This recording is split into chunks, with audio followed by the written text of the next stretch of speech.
Hey, what's up? This is Nate. I'm coming to you once again from my studio in Milwaukee, and today I just wanted to share my thoughts about Mike Love's new album, Mike Love Not War.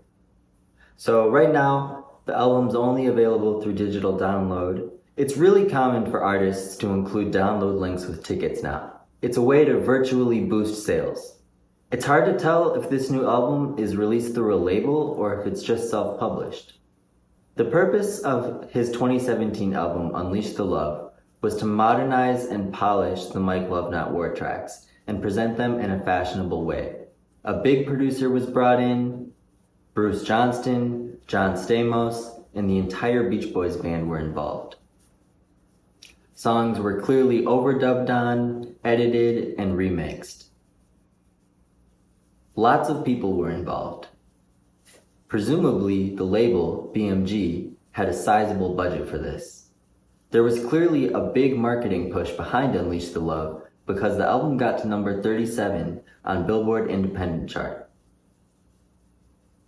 Is BMG intentionally releasing the same songs in demo form 5 years later? Or is this self-released? I guess time will tell. We'll either see it released on digital streaming platforms and promoted, or I guess it'll exist in some kind of gray area form, or a gift for fans per se, along the lines of the songs made available on Brian Wilson's website. Unfinished goodies. This makes me wonder if these recordings will be marketed as demos or maybe stripped versions of what we got on Unleash the Love. I wonder what the motivation behind this is. I think Mike is still in charge of his career and business savvy enough to have had a reason for signing off on this. I can think of a few possible motivations. And I'm not gonna lie, I've wanted to share this first theory for a long time, but had some reservations. Theory 1.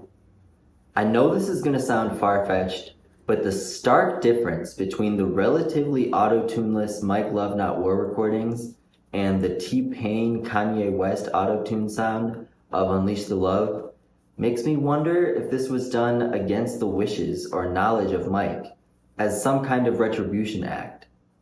The Mike Love Not War vocals sound natural and perfectly in pitch. The Unleash the Love album takes those same vocals and auto-tunes them to the 11th degree. This was very shortly after Mike criticized the auto-tune on Brian Wilson's album. How would Mike notice that and not notice the auto-tune on his own project? The leaks that came out in years prior, and even in the 2016 book trailer, had way less auto-tune. Why would I even consider this idea? Because everything else on Unleash the Love sounds pretty great and pitch perfect. Disc 1 backing tracks are very, very tight, well thought out. So why are the vocals so odd sounding? Could some malpractice or screw-up have been involved after Mike and his team signed off? Could all of that auto-tune been applied well after the recording sessions?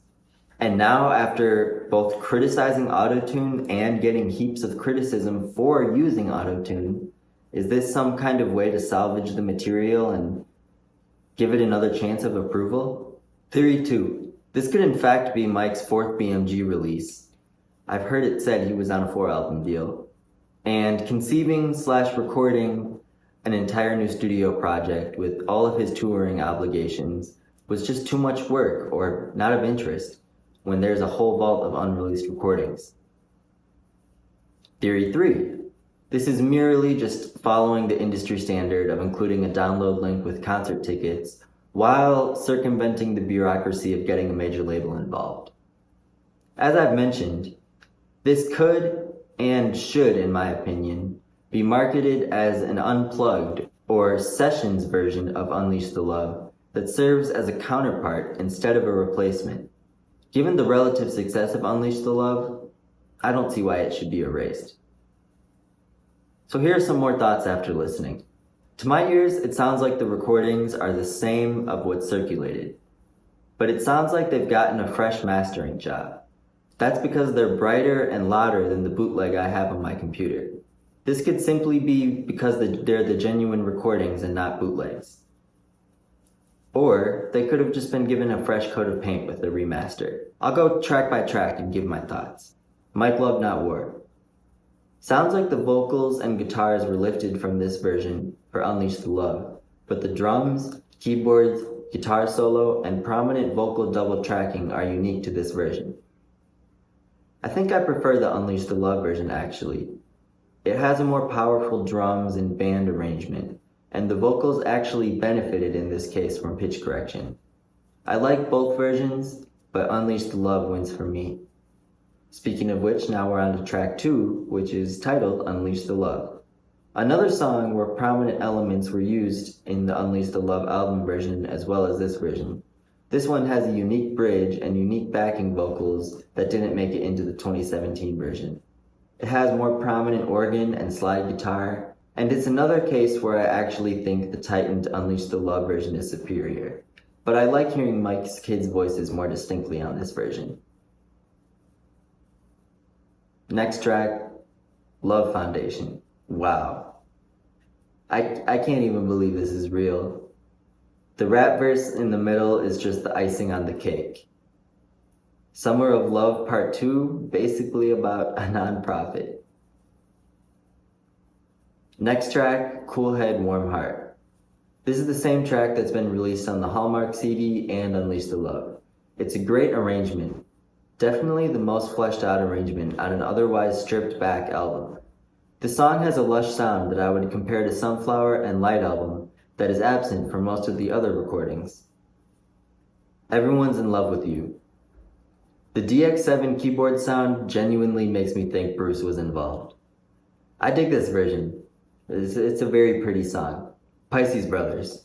This is the same version that was released as a single in 2014. This one has a very George Martin influenced arrangement with the prominent strings. The drums are much more subtle on this version, giving it a somber feel. This is a case where I prefer the Mike Love Not War version.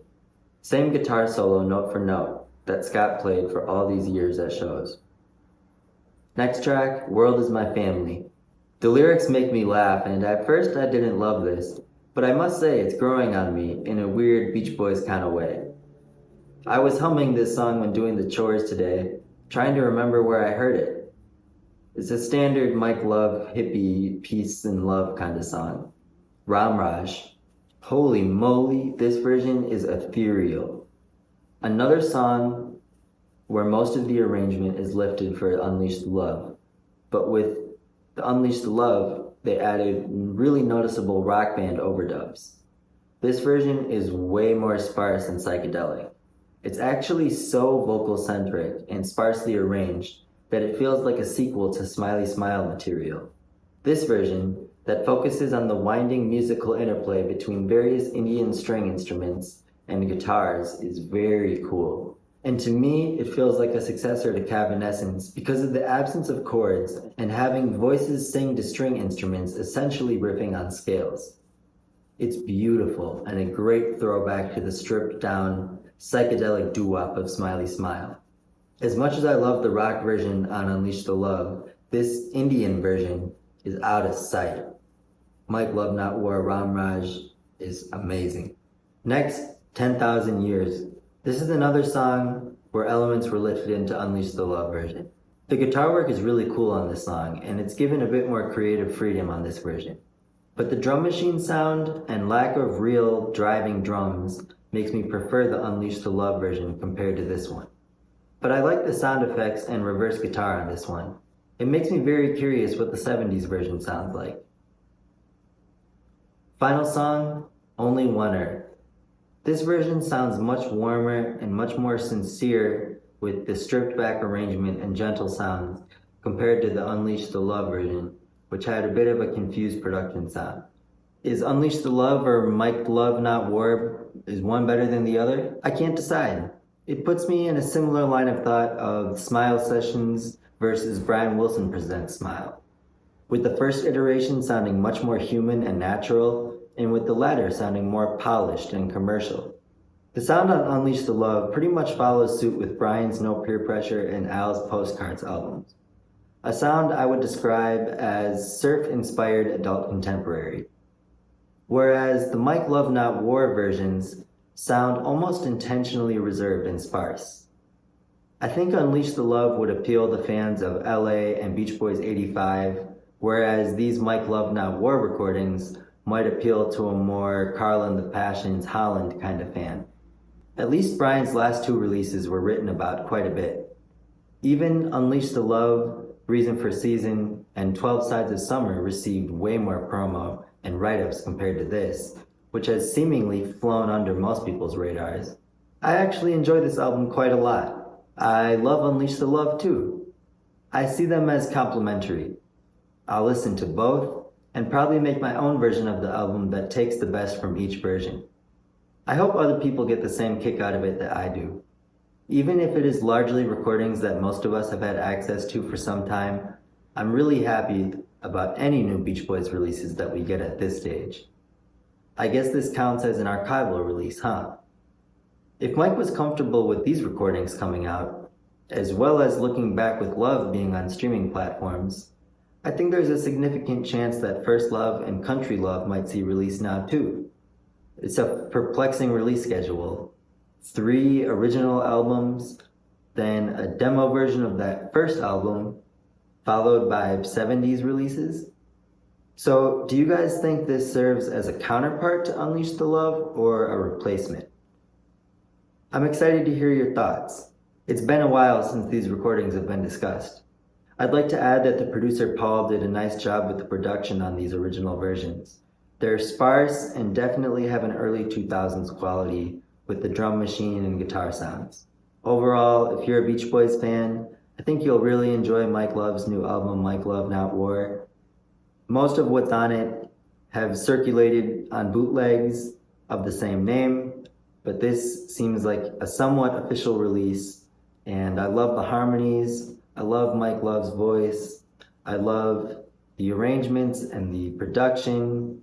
It's got that great Beach Boys sound, and I think anyone that appreciates the Beach Boys or 60s music will really get a kick out of it. Thank you.